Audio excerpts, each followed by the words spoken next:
On today's Market of Choice Gracious Kitchen, we are baking up some easy and healthy chicken fingers that both big and little fingers can make together.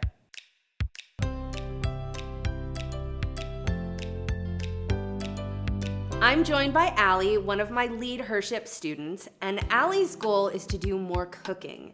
And so today I've asked her to share one of her favorite recipes for Chex Mix chicken fingers. This is one of her favorite recipes, and we are sure it's going to be one of yours too, right, Allie? Right. First, preheat your oven to 400 degrees. Then set out 3 shallow dishes. To the first dish, add 1 cup of flour and 1/4 teaspoon of salt. In the second dish, whisk 2 eggs.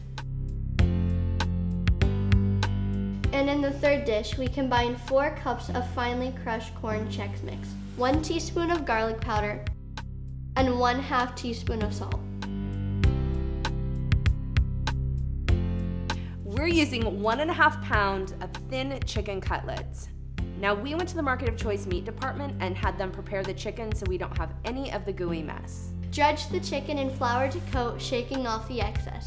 Then dip it into the egg and then the Chex Mix. We're going to repeat this process with each of the chicken fingers and place them on a baking sheet lined with parchment.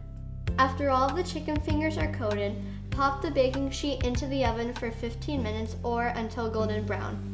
And with the help of an adult, flip them halfway through the baking process to make sure that they are crispy on both sides. And now for the fun part, Allie, we get to eat our chicken fingers. Yes, and you can't have chicken fingers without dipping sauces, so we have honey mustard, ranch, and ketchup. And I can see why these are Allie's favorite, and they are now a Gracious Kitchen favorite too. For this recipe and more Gracious Kitchen recipes, visit the blog at marketofchoice.com. So remember, friends, the best place to connect with your kids is in the car and the kitchen.